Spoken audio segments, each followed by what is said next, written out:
दोस्तों, आज मैं आपको एक ऐसी औरत की कहानी सुनाने जा रहा हूं जिसकी जिंदगी की हर सांस मजबूरी की आग में जल रही थी। यह कहानी नूरजहां की है, एक ऐसी मां की जिसने अपने बच्चों की खातिर न सिर्फ दुनिया को ठुकराया बल्कि अपने दिल की हर धड़कन को बच्चों की मुस्कान के लिए कुर्बान कर दिया। लेकिन मजबूरी ने उसे ऐसे रास्तों पर लाकर खड़ा किया जहां हर कदम पर उसकी इज्जत और ईमान का इम्तिहान था। आइए इस कहानी में डूबकर देखें कि एक औरत की मजबूरी कितनी गहरी, कितनी दर्दनाक और कितनी बेबसी से भरी हो सकती है। नूरजहां की जिंदगी कभी सादगी और सुकून से भरी थी। उसका शौहर रफीक एक छोटी सी किराने की दुकान चलाता था, मगर रफीक की अचानक मौत ने नूरजहां की दुनिया उजाड़ दी। जो थोड़ बहुत पैसा जमा था वो कुछ महीनों में खत्म हो गया। अब नूरजहां के सामने सबसे बड़ा सवाल था, बच्चों का पेट कैसे भरे, घर का किराया कैसे दे, स्कूल की फीस, बिजली का बिल और रोजमर्रा की छोटी छोटी जरूरतें कैसे पूरी हों। वह गांव में छोटे मोटे काम करने लगी। सुबह जल्दी उठकर पड़ोस के घरों में बर्तन धोना, कपड़े साफ करना या खेतों में मजदूरी करना। दिन भर की मेहनत के बाद उसे जो मिलता वो बस 2 वक्त की रोटी का इंतजाम कर पाता। लेकिन दोस्तों, रोटी से पेट भर सकता है, मगर बच्चों की ख्वाहिशें, वो नई किताबें, वो रमजान के लिए नए कपड़े, वो जूते, वो खिलौने, ये सब नूरजहां के लिए एक सपना बन गए थे। उसकी जेब खाली थी, मगर बच्चों की आंखों में उम्मीद भरी थी। हर बार जब बच्चे कुछ मांगते, नूरजहां का दिल टूटता। वो सोचती, मैं मां हूं, मगर क्या मैं अपने बच्चों की छोटी सी ख्वाहिश भी पूरी नहीं कर सकती? नूरजहां की मजबूरी सिर्फ पैसे की कमी तक सीमित नहीं थी। गांव का माहौल, समाज की नजरें और रिश्तेदारों का रवैया उसे हर दिन और तोड़ता था। जब रफीक जिंदा था, लोग नूरजहां को इज्जत से देखते थे, मगर विधवा होने के बाद वही लोग अब उसे बोझ समझने लगे। रिश्तेदारों ने मदद करना तो दूर, ताने मारने शुरू कर दिए। कोई कहता, तुझे दूसरी शादी कर लेनी चाहिए, अकेली औरत का क्या भरोसा। कोई कहता, तू अपने बच्चों को संभाल नहीं पा रही, इन्हें किसी अनाथालय में दे दे। पड़ोसियों की नजरें भी बदल गई थीं। कुछ औरतें उससे जलन की वजह से ताने मारती, देखो नूरजहां तो अब मजदूरी करती है, पहले तो कितने नखरे थे। कुछ मर्द उसकी मजबूरी का फायदा उठाने की फिराक में रहते। एक बार तो एक पड़ोसी ने उससे कहा, नूरजहां मेरे घर का काम कर दे, बदले में मैं तुम्हारे बच्चों के लिए कपड़े दिला दूंगा। मगर उसकी नीयत साफ नहीं थी और नूरजहां ने उसे साफ मना कर दिया। लेकिन हर बार ऐसा मना करना उसके लिए आसान नहीं था। हर बार मना करने के साथ उसका दिल और भारी होता, क्योंकि उसे पता था कि बच्चों की जिद अभी भी अधूरी है। एक तरफ बच्चों की मासूम ख्वाहिशें थीं जो उसे हर पल कचोटती थीं। आलिया और हसन, जो अभी छोटे थे, बार बार कहते, अम्मी इस रमजान में हमें नए कपड़े चाहिए।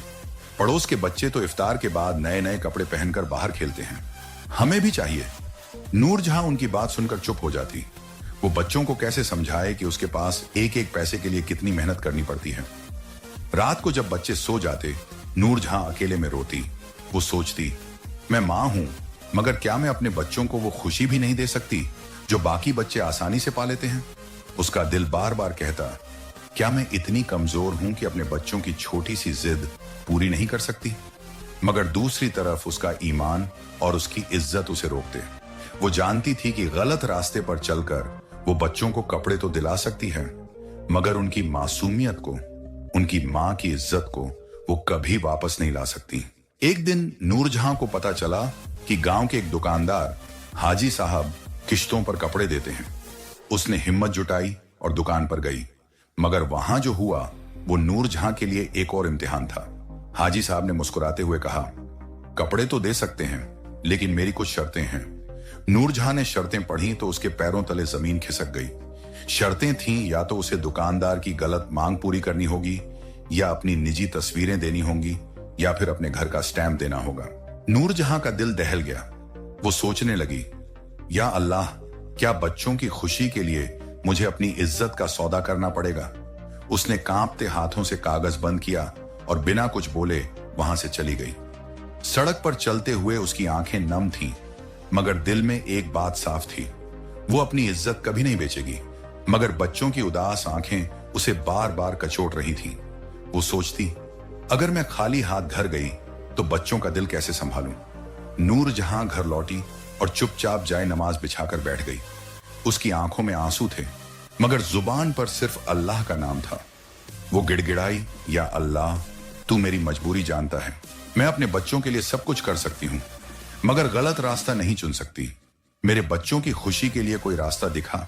वो रोती रही, दुआ मांगती रही, और फिर इबादत करते उसे नींद आ गई। सुबह जब वो उठी तो दरवाजे के पास एक लिफाफा पड़ा था। उसमें पैसे और एक छोटा सा खत था, जिसमें लिखा था, ये तुम्हारे बच्चों के लिए, अल्लाह की तरफ से। ना नाम पूछो, ना शर्त मानो। नूरजहां की आंखों से आंसू छलक पड़े। वो समझ गई कि ये अल्लाह की रहमत है। उसने बच्चों के लिए कपड़े और जूते खरीदे और रमजान के दिन अपने बच्चों को सजाकर मस्जिद ले गई। बच्चों की मुस्कान देखकर उसका दिल सुकून से भर गया। दोस्तों, नूरजहां की कहानी हमें सिखाती है कि मजबूरी कितनी भी गहरी हो, अल्लाह पर भरोसा कभी खाली नहीं जाता। एक औरत की मजबूरी सिर्फ पैसे की कमी नहीं होती, वो समाज के ताने। मगर जो औरत अपने ईमान और इज्जत को थामे रखती है, अल्लाह उसका रास्ता जरूर निकालता है। या अल्लाह हर उस औरत की मदद कर जो मजबूरी की आग में जल रही है। उनके लिए रास्ते खोल, उनकी इज्जत की हिफाजत कर और उनके बच्चों की मुस्कान को बरकरार रख। आमीन। अगर आप कोई वीडियो पसंद आई हो तो हमारे चैनल को सब्सक्राइब करें, लाइक करें